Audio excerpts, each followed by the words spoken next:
திருநெல்வேலி பாரதி நகரை சேர்ந்த வரதராஜன், உஷா இவங்களுடைய பொண்ணு வர்ஷினி. இவங்க ஹோமியோபதி டாக்டரா சேலத்தில் இருக்கக்கூடிய தனியார் மருத்துவமனையில் இறுதி ஆண்டு படிச்சுக்கிட்டு வராங்க. குறிப்பாக தனியாக ஒரு வீடு எடுத்து தங்கி இருந்து அங்கிருந்து கல்லூரிக்கு போய் இவங்க படிச்சுக்கிட்டு இருக்காங்க. வரதராஜன் என்ன பண்ணுறாரு, தன்னோட மகளை பார்க்கறதுக்காக ஜனவரி 7ஆம் தேதி அவங்க இருக்க வீட்டுக்கு போகிறாரு. மகளை பார்க்குறாரு. பார்த்துட்டு அங்கேருந்து கிளம்பி போயிட்டாரு.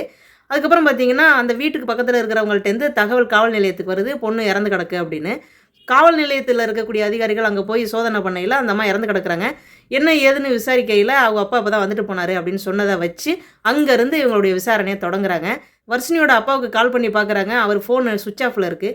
என்னாச்சு அப்படின்னு சொல்லி சுற்றி விசாரிக்கையில் ஒரு இடத்துல வச்சு அவரை கைது பண்ணிட்டாங்க. இவர் தான் வர்ஷினியை கொன்றிருக்காரு அப்படின்னு.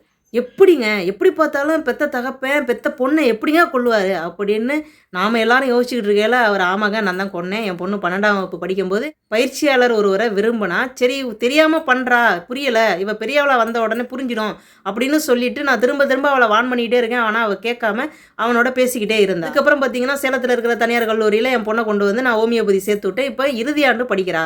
இருந்தாலும் அவள் என்ன மாதிரியான தப்பு பண்ணுறா அப்படின்னா, கல்யாணம் ஆகி 2 குழந்தைங்களுக்கு அப்பாவான அந்த பயிற்சியாளரை விரும்புகிறதே எனக்கு பிடிக்கலை, நீ பண்ணாத அப்படின்னு சொல்லி அவகிட்ட போய் கேட்கும் பொழுது அவள் அதை காதிலே வாங்கலை. இப்போ இறுதியாக என்ன நடந்ததுன்னா, சேலத்திலிருந்து திருநெல்வேலிக்கு வந்திருக்கா. அப்போது வீட்டுக்கு வராமல் அந்த பயிற்சியாளரை மட்டும் சந்திச்சுட்டு திரும்ப திருநெல்வேலியிலேருந்து சேலத்துக்கு வந்துட்டா. இந்த தகவல் எனக்கு வந்துச்சு. அதை கேட்குறதுக்காக தான் நான் வந்தேன். அவள் முடியவே முடியாது, நான் அவனோட தான் கல்யாணம் பண்ணிட்டு இருப்பேன் அப்படின்னு சொன்னதுனால அவளை நான் அடித்து கொள்கிற மாதிரி ஆயிடுச்சு. அதாவது அடிச்சிருக்காரு. கீழே விழுந்த பொண்ணு மூஞ்சியில் தலானியை வச்சு அமுத்தி அது கதையை முடிச்சிட்டாரு. இதை வாக்கு மூலமாக அந்த பெற்ற தகப்பன் காவல்துறைக்கு கொடுத்துருக்காருங்க. ஸோ இது ஒரு பக்கம் இருக்கட்டும். அவர் பண்ணது மன்னிக்க முடியாத குற்றம், ஏற்றுக்கவே முடியாது. அவருக்கான தண்டனை இனி வரக்கூடிய வாழ்நாட்கள் முழுக்க அவருக்கு இருக்கும் அப்படிங்கிறதுல எந்த ஒரு ஆச்சரியமும் கிடையாதுங்க. இதில் அதிக பாதிப்பு யாருக்குன்னு நினைக்கிறீங்க? உஷா அப்படின்னு சொல்லப்படக்கூடிய வர்ஷினியோட தாயார், வரதராஜனுடைய மனைவி, இவங்களுக்கு தான். ஏன்னு கேட்டிங்கன்னா, இனி வரக்கூடிய காலங்கள் அவங்க அந்த ஊர் மக்களுக்கு மத்தியில் வாழணும் இல்லையா?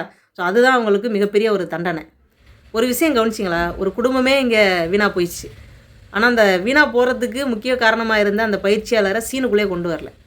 எப்பேற்பட்ட அறிவாளி புத்திசாலியாக இருந்தால் அந்த பயிற்சியாளர் இந்த அளவுக்கு தன்னுடைய பேரே வெளியில் வராமல் மறைஞ்சு கிடப்பார். இந்த சம்பவம் நடந்தது ஜனவரி 7. என்னுடைய வீடியோவை லைக்கும் பண்ண வேணாம், ஷேரும் பண்ண வேணாம். இப்போ இந்த காணொலி பதிவை பார்க்குறாங்க அப்படின்னா, உங்களுக்கு தெரிஞ்ச ஒரு விஷயமா இருக்குது அப்படின்னா கமெண்டில் பதிவு பண்ணுங்கள். ஏன்னா காணொலியை பார்க்க வர்றவங்க நிச்சயமாக கமெண்ட்டை படிப்பாங்க.